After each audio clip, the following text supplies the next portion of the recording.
নমস্কার, কেমন আছেন সবাই? আমি নন্দিনী আপনাদের সবাইকে আরো একবার স্বাগত জানাচ্ছি আমার চ্যানেলে আমার আরেকটা নতুন ভিডিওতে। আজ ২৯শে ডিসেম্বর ২০২৩ শেষ হতে আর হাতে গোনা কটা দিন। তো আমি আর মেয়ে বেরিয়ে পড়েছি। যাচ্ছি হচ্ছে একটু হাওড়া স্টেশন। হাওড়া স্টেশন কেন যাচ্ছি? আজকে ২ দিনের জন্য যাচ্ছি একটু বেড়াতে। হাসব্যান্ড অফিসে গেছে কারণ হাসব্যান্ডের আর খুব একটা ছুটি বিশেষ বাকি নেই।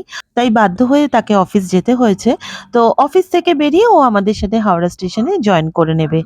আর আমার এক জা ভাসুর অলরেডি আসছে, অন দ্য ওয়ে আছে।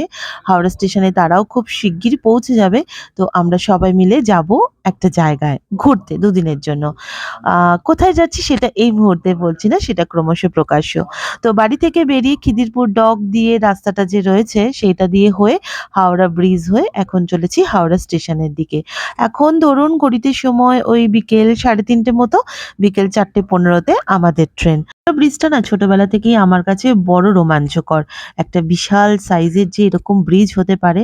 আমাদের ছোটবেলাতে তখন আরো অন্য কোনো ফ্লাইওভার বা ব্রিজ খুব একটা ছিল না। ধীরে, ধীরে নগরায়নের জন্য সেরকমভাবে উন্নত হয়েছে।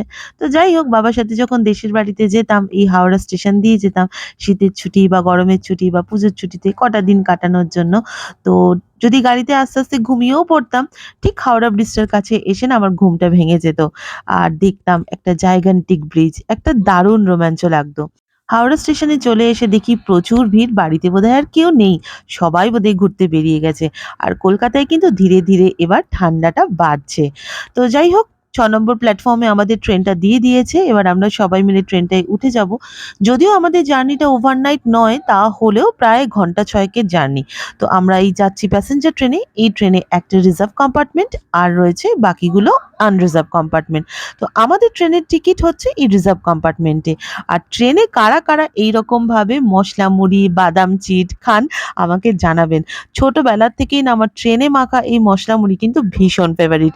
আর বাদাম চিটটাও কিন্তু দারুণ লাগে। আরো একটা জিনিস পাওয়া যায় যেটাকে বলে দিলখুশ। কারা, কারা এই টার্মগুলো জানেন? আমাকে কমেন্ট সেকশনে জানাবেন কিন্তু।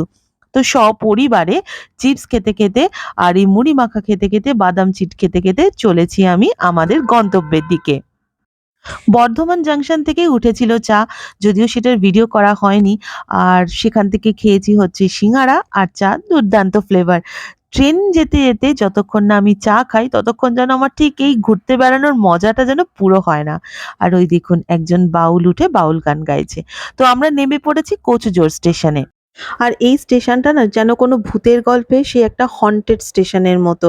যেন এক্ষুনি কোনো একজন পোস্টমাস্টার হারিকেন নিয়ে মুখটা তুলে এরকমভাবে রাস্তা দেখাবে। বা বলতে পারেন সেই শঙ্কর যখন আফ্রিকাতে পোস্টেড হলো স্টেশন মাস্টার হয়ে, যখন দিনের মধ্যে একটা ট্রেন আসতো, সেই যে একটা স্টেশন যেরকম আমরা দেখেছিলাম অনেকটা সিনেমাতে বা গল্পে কিছুটা পড়েছিলাম যতটা আইডিয়া করতে পেরেছিলাম।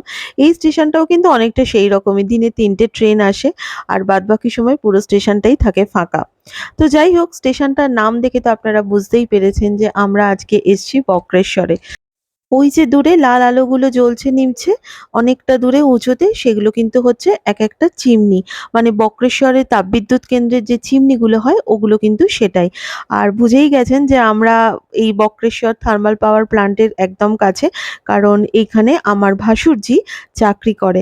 তো বছরের শেষ কটা দিন ওর সাথে কাটানোর জন্য কিন্তু আমরা আজকে এখানে এসছি। কোচুজোর স্টেশন থেকে এই যে বক্রেশ্বর তাপবিদ্যুৎ কেন্দ্রের যা এমপ্লয়িরা রয়েছে তাদের যে টাউনশিপটা কিন্তু একদম ৫ মিনিটের ডিসটেন্স বলা চলে। আর এখান থেকে এই ওদের বিভিন্ন জায়গায় পিক অ্যান্ড ড্রপ ফেসিলিটি কিন্তু এখান থেকে দেয়া হয়। তো ও সেই জন্য এই যে ওদের যে পিক অ্যান্ড ড্রপের যে বাসটা সেটা করেই ও আমাদেরকে স্টেশন থেকে নিয়ে আসলো। একটা সন্তান যখন পড়াশোনা করে বড় হয় এবং নিজের জীবনে যখন ফিনান্সিয়ালি এস্টাবলিশড হয়, একটা ভালো চাকরি পায়, তো সেইটা যেমন তার বাবা-মার কাছে খুব আনন্দের হয়, তেমনি বাবা-মার সমতুল্য মানে বাবা, কাকা, জ্যাঠা তাদের কাছেও কিন্তু এটা সমান আনন্দের। তো আমাদের বাড়ির মেয়েটা এইরকম একটা চাকরি পেয়ে আজকে এরকম একটা প্রেস্টিজিয়াস পোস্টে রয়েছে। তো এটা কিন্তু আমাদের কাছে সবার কাছে একটা বিশাল গর্বের ব্যাপার। রাত্রিবেলা টাউনশিপটা দিয়ে যখন আসছিলাম তখনও মোটামুটি একটু হালকা করে আমাদের জানলা দিয়ে দেখাচ্ছিল যে এখানে কত রকমের কোয়ার্টার রয়েছে। আর প্রত্যেকটা কোয়ার্টারের সামনে children's park, senior citizen park রয়েছে। প্রচুর গাছগাছালি একদম নেচারের মধ্যে। আর যেহেতু আজকে 29 ডিসেম্বর, ইয়ার এন্ডিং একদম কাছে, তো সেই জন্য চারদিকটা আলোতে একদম সুন্দর করে সাজিয়ে দিয়েছে। অডিটোরিয়াম রয়েছে, জিম রয়েছে। আমি আপনাদের সাথে নেক্সট ভিডিওতে পারলে সেগুলো সবই শেয়ার করব। আর এখন আমরা চলে এসেছি রান্নাঘরে, কারণ এবার রাতের ডিনারের ব্যবস্থা করতে হবে। আমরা ফিরে একটু চা-টা খেয়ে গল্প-টল্প করে তারপরে মনে হলো যে এবার ডিনারের দিকে এগোনো যাক। তো দিদিভাই কলকাতা থেকে আটা ময়দা মিশিয়ে মেখে নিয়ে এসছিল। তো আমি আর দিদিভাই দুজনে মিলে, মানে আমরা ২ জা মিলে পরোটা বানাচ্ছিলাম। আর আমাদের ভাসুরজি আমাদের সাথে ইয়ার্কি, ফাজলামি, ঠাট্টা করছিল। আর আমি দিদিভাইকে একটু হেল্প করে দিচ্ছিলাম। আমি পরোটা বেলে দিচ্ছিলাম আর দিদিভাই পরোটাগুলো ভেজে নিচ্ছিল। আর ওর সাথে তো আমার একটা সম্পূর্ণ বন্ধুত্বর মতো সম্পর্ক। কারণ মানে শুধু কাকিমা আর ভাইঝি না, মানে আমরা বন্ধুই বলতে পারেন। বয়সের পার্থক্য অনেকটা থাকলেও কিন্তু আমরা একদমই বন্ধু। ওর লাইফের সমস্ত ক্রাইসিস ও আমার সাথে শেয়ার করে। তো যাই হোক, একসাথে দাঁড়িয়ে আমরা ৩ জনের প্রচুর গল্প করছি। আর আমাদের ট্রেনে আসার বিভিন্ন রকমের অভিজ্ঞতা শেয়ার করছি। তার সাথে বিভিন্ন হাসি, মজা, অনেক রকমের কত রকমের লোক দেখেছি। তাদের কিরকমভাবে তারা ট্রেনের মধ্যে আসছিল, কিভাবে কথা বলছিল। যেটা হয় না, মানে সব রকমের অভিজ্ঞতাই আরকি আমরা একে অপরের সাথে শেয়ার করছিলাম। একটা দারুণ Our hearts beat to the city streets. We began to feel the fire. We rise like tall buildings as the chemicals they take us higher. The night's young and it's just begun as she puts her hand in mine. একটা ছোট্ট সংসার, কারণ ও একা থাকে। খুব বেশি রান্নাবান্নার মধ্যেও যায় না। স্বাভাবিক একা থাকে, উইকেন্ডেও কলকাতায় ফিরে যায়। তো সেক্ষেত্রে বিশাল রান্নাবান্নার তো ওর কিছু সেরকম ব্যবস্থা থাকবে না। একা আর কিছু সেরকম ওর করতে ইচ্ছেও করে না। কিন্তু তাহলেও ও আমাদের জন্য একটা বিশাল অ্যারেঞ্জমেন্ট করে রেখেছিল। যদিও আমরা নিজেরা করছিলাম, কিন্তু তাহলেও ও অ্যারেঞ্জমেন্ট সবই করে রেখেছিল। আর ও একা থাকে বলে যে একদম কোনো কিছু গোছানো-গাছানো নেই তা না। ওর ঘরদোর কিন্তু যথেষ্ট গোছানো। আ একটা ছোট্ট সংসার। তো এবারে আমরা সবাই করতে বসেছি ডিনার। আজকে আমাদের ডিনারের মেনু হচ্ছে হাঁসের ডিমের কষা, বেগুন ভাজা আর পরোটা। আর আমরা যাবো বলে ও সিউড়ি থেকে প্রচুর রকমের, মানে ভ্যারাইটিস মিষ্টি ও আনিয়ে রেখেছিল। ও আমাকে বলছিল যে, "কাকিমুনি তুমি আসলে তোমাকে আমি এখানের মিষ্টি খাওয়াবো। কারণ এখানকার মিষ্টি কিন্তু খুব ফেমাস। তুমি কলকাতার মিষ্টি খেয়ে এত ভালো বলো। তুমি একবার এখানকার মিষ্টি খেয়ে দেখবে।" আমার খুব একটা আইডিয়া ছিল না যে বীরভূমের মিষ্টি এত ভালো হয়। তো ও আমাদেরকে প্রচুর মিষ্টি খাইয়েছে। তো আমি জাস্ট আজকের দিনেরটা আপনাদের সাথে শেয়ার করলাম। আর এই যে আমরা সবাই মিলে বসে হাসি ঠাট্টা মজা করতে রাতের ডিনারটা এনজয় করছি।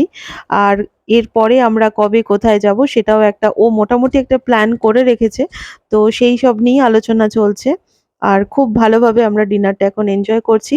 আর আজকের ভিডিওটা আমি এখানে শেষ করছি। যদি আমার ভিডিওটা ভালো লাগে তাহলে প্লিজ আমার চ্যানেলটাকে সাবস্ক্রাইব করবেন। আর আমার ভিডিওতে একটা লাইক করে দেবেন আর একটু শেয়ার করে দেবেন আপনাদের ফ্রেন্ডস অ্যান্ড ফ্যামিলির সাথে। আপনাদের করা একটা লাইক আমাকে অনেক বেশি মোটিভেট করে। আর আমার Facebook অ্যান্ড Instagram পেজের লিংক সেটা কিন্তু আমার ভিডিওর ডেসক্রিপশন বক্সে দেয়া থাকলো। যদি ভালো লাগে তাহলে প্লিজ আমার Facebookটাকে ফলো করে নেবেন এবং Instagramটাকেও ফলো করে নেবেন। তাহলে সবাই সুস্থ থাকবেন, ভালো থাকবেন। দেখা হবে নেক্সট ভ্লগে। আর আমি পারলে আপনাদের সাথে ওর যে এই টাউনশিপটা সেটার ছোট করে ভিডিও আমি নিশ্চয়ই শেয়ার করব। কলকাতায় আমরা যে যান্ত্রিক জীবন এবং ইটকাঠ পাথরের যে জঙ্গলে থাকি, সেখান থেকে ওর টাউনশিপের যে এই অসাধারণ সুন্দর প্রাকৃতিক সৌন্দর্য আমি নিশ্চয়ই আপনাদের সাথে তুলে ধরব। তাহলে আজকের মতো বিদায় নিচ্ছি। দেখা হবে নেক্সট ভ্লগে। ততক্ষণের জন্য সবাই খুব ভালো থাকবেন। Take care. শুভরাত্রি।